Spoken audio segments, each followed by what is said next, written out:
Haunted बस।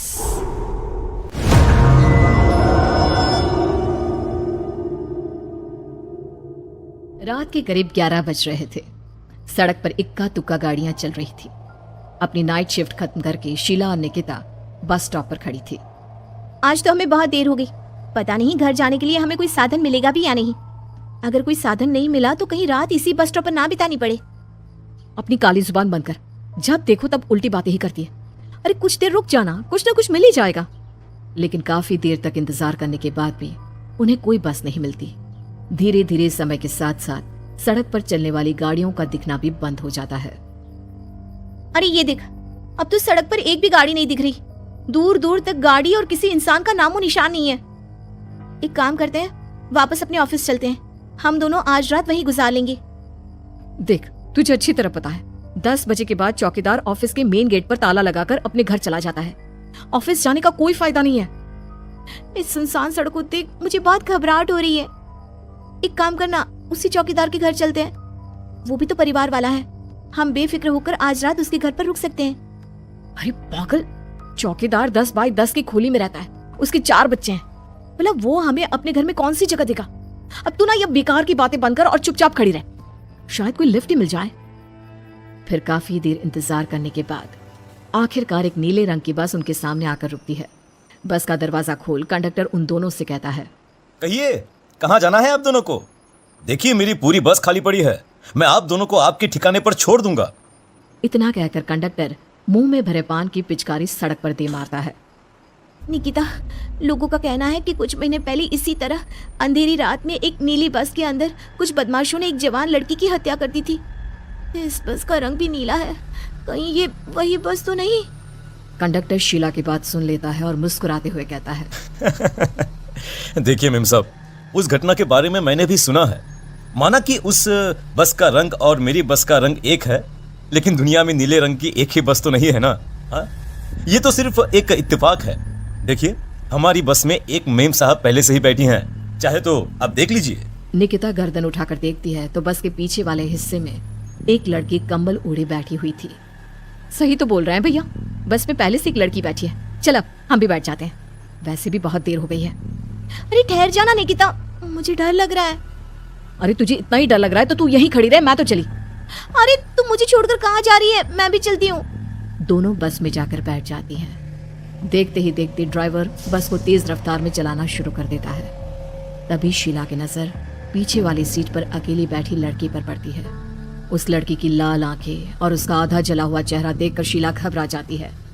सुन निकिता, हमारे पीछे जो लड़की बैठी है ना, उसकी आंखें एकदम खून की तरह लाल और चेहरा किसी चुड़ैल की तरह डरावना दिख रहा है। अरे छोड़ ना, कौन कैसा दिखता है? मुझे इन सब बातों में कोई दिलचस्पी नहीं है। मैं थोड़ी देर झपकी लेना चाहती हूँ, इसलिए अब तू अपनी बड़बड़ बंद कर प्लीज। बेफिक्र निकिता अपनी आंखें बंद करके बैठ जाती है। दूसरी ओर बस जंगल के रास्ते में पहुंची है। चारों तरफ घना अंधेरा और साथ ही जंगल में मौजूद जंगली जानवरों की डरावनी आवाजें शीला को और भी ज्यादा डराए जा रही थी। थोड़ी ही देर में बस एक बरगद के पेड़ के पास से गुजरती है। तभी अचानक बरगद की डाल पर बैठी एक बिल्ली कूदकर खिड़की के रास्ते शीला की गोद में आ गिरती है। मर गई रे, बचाओ मुझे, कोई बचाओ। शीला के चिल्लाने की वजह से निकिता की आंख खुल जाती है और वो भी घबराकर इधर उधर देखने लगती है। तभी पीछे वाली सीट पर बैठी लड़की उठकर शीला के पास आती है और बिना कुछ कहे उस बिल्ली को शीला की गोद से उठा उसे सहलाते हुए अपनी गोद में लेकर वापस अपनी सीट पर जाकर बैठ जाती है। अरे शीला, तू तो बहुत ही डरपोक है। जरा जरा सी बात पर उछल पड़ती है। मैं कल से अकेले ही सफर करूंगी। अरे मैं क्या करूं? वो बिल्ली अचानक मेरी गोद में आ गिरी। अपनी बकवास बंद कर और मुझे चैन से सोने दे। इस तरह शीला को डांटकर निकिता फिर सो जाती है। पर तभी अचानक एक झटके से ब्रेक लगाकर ड्राइवर बस को रोकता है। शीला खिड़की से बाहर झांक कर देखती है तो उसे सड़क के किनारे एक काला आदमी खड़ा दिखाई देता है। उसकी बड़ी बड़ी दाढ़ी और अजीब से कपड़े देखकर शीला को घबराहट होने लगी। क्या हुआ ड्राइवर भैया, आपने बस क्यों रोक दी? अरे वो देखो, वहाँ वो सड़क के किनारे एक आदमी खड़ा है। उसी के लिए मैंने बस रुकवाई है। शीला निकिता को धक्का देकर नींद से जगाती है। अरे अब क्या हुआ? वो देख, सड़क किनारे कितना डरावना आदमी है। उसका अजीबोगरीब हुलिया देखकर लगता है जैसे कोई शैतान खड़ा हो। अब शीला की तरह निकिता भी उस आदमी को देखकर थोड़ा डरने लगती है। कंडक्टर, क्या तुम उस आदमी को बस में चढ़ाने वाले हो? उससे देखकर हमें डर लग रहा है। उसे बस में मत चढ़ाओ। अरे डरने की कोई बात नहीं है मेम साहब। ये आदमी जंगल के पीछे वाले गांव में रहता है। ये रोज इसी वक्त मेरी बस में बैठकर पड़ोस वाले गांव में जाता है। और वैसे भी ये बेचारा गूंगा है। अगर आप लोगों को डर लगता है तो मैं इसे ड्राइवर के बगल में बिठा देता हूँ। ओह अच्छा, ठीक है। फिर कंडक्टर का इशारा पाते ही वो आदमी बस में सवार हो जाता है। ड्राइवर दोबारा एक्सीलेटर पर जोर देकर बस को आगे बढ़ाता है। थोड़ी ही देर में बस एक घाटी पर चढ़ती है। बस के एक तरफ गहरी और डरावनी खाई थी, पर ड्राइवर को इस बात से कोई फर्क पड़ता नजर नहीं आ रहा था। वो लगातार बस की रफ्तार बढ़ाकर बस चलता जा रहा था। ड्राइवर भैया, आप देखते नहीं क्या बगल में इतनी गहरी खाई है? बस की रफ्तार लगातार बढ़ाए जा रहे हो, थोड़ा धीरे चलाओ ना। अरे मेम साहब, घबराने की कोई बात नहीं है। ये तो मेरा रोज का काम है। मैं तो यहाँ इसी रफ्तार से बस चलाता हूँ। आप बेफिक्र होकर अपनी सीट पर बैठ जाइए, आपको कुछ नहीं होगा। ड्राइवर के कहने पर निकिता शांति से बैठ जाती है। कुछ दूर चलने पर अचानक ड्राइवर बस को सड़क के किनारे रोक देता है। शीला एक बार फिर खिड़की के बाहर झांक कर देखती है, लेकिन इस बार उसे कहीं कोई दिखाई नहीं देता। अरे अब क्या हुआ? तुमने बस क्यों रोक दी? यहाँ तो दूर दूर तक कोई भी नहीं दिखाई दे रहा। ड्राइवर उसकी बात का कोई जवाब नहीं देता, पर कंडक्टर बोल पड़ता है। ये हमारी फेवरेट जगह है। हम अपने सारे अच्छे काम यहीं पर करते हैं। अब हमारा प्रोग्राम खत्म होने के बाद ही बस यहाँ से आगे बढ़ेगी। इतना कहते ही कंडक्टर सीट के नीचे रखी एक शराब की बोतल निकालता है। अरे ये सब क्या है? तुम्हारे बस में सवारी बैठी है, उन्हें घर पहुंचाने की जगह तुम यहाँ सड़क के बीच में बस रोककर शराब पियोगे? बस में लड़कियों के बैठे हुए भी तुम्हें ये सब करते हुए शर्म नहीं आती? कंडक्टर कोई जवाब नहीं देता और मुस्कुराते हुए शराब पीने लगता है। तभी ड्राइवर और दूसरा आदमी भी कंडक्टर के साथ मिलकर शराब पीने लगते हैं। निकिता, मुझे इन तीनों के इरादे कुछ ठीक नहीं लगते। हमने इस बस में बैठकर बहुत बड़ी भूल कर दी। तू घबरा मत, मैं हमेशा अपने पर्स में छोटा सा चाकू रखती हूँ। उसके रहते ये तीनों हमारा कुछ नहीं बिगाड़ पाएंगे। देखो गज्जू भैया, हमारी बस में इस समय 3 जवान लड़कियां बैठी हैं। कहो कहो सबसे पहले किसका शिकार किया जाए? मैं तो कहता हूँ कि सबसे पहले वो जो पीछे अकेले जो बैठी है ना, उसे पकड़ कर लाओ। उसके बाद इन दोनों का प्रोग्राम फिट करेंगे।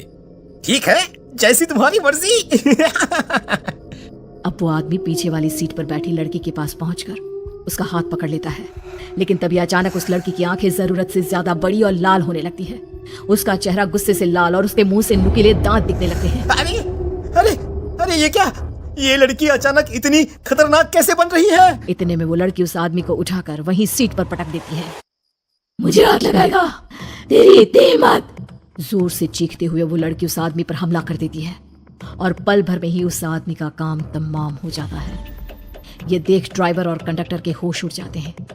इतने में ड्राइवर अपनी जान बचाने के लिए तुरंत बस से बाहर कूद जाता है, पर तभी बस के पीछे की तरफ से तेजी से आ रहा एक ट्रक उसे कुचल कर चला जाता है। एक ही पल में अपने दोनों साथियों की मौत देख अब कंडक्टर के हाथ पैर कांपने लगते हैं। ये सब देख निकिता और शीला के भी होश उड़ जाते हैं। वो चुपचाप अपनी सीट पर ही छुप कर बैठी रहती हैं। अरे अरे अरे, कौन हो तुम? और तुम इतनी भयानक कैसे बन गई? अब वो लड़की गुस्से में गुर्राते हुए कंडक्टर का गला पकड़ लेती है। इतनी जल्दी मुझे भूल गए? कुछ महीनों पहले तुम तीनों ने बड़ी बेरहमी से मेरी हत्या की थी और फिर शहर छोड़कर भाग गए। कई दिनों से मैं तुम तीनों के इंतजार में भटक रही थी। आज जाकर मेरा बदला पूरा होगा। अब तू भी अपने साथियों की तरह जहन्नम पहुंच जाएगा। अब वो लड़की कंडक्टर को उठाकर बस के पास मौजूद खाई में फेंक देती है। कंडक्टर एक बड़े पत्थर से जा टकराता है और उसकी भी मृत्यु हो जाती है। दूसरी तरफ ये सारा नजारा देख शीला और निकिता बेहोश हो जाती है। अगली सुबह जब उन दोनों को होश आता है तो वो अपने आप को एक सरकारी अस्पताल में पाती है।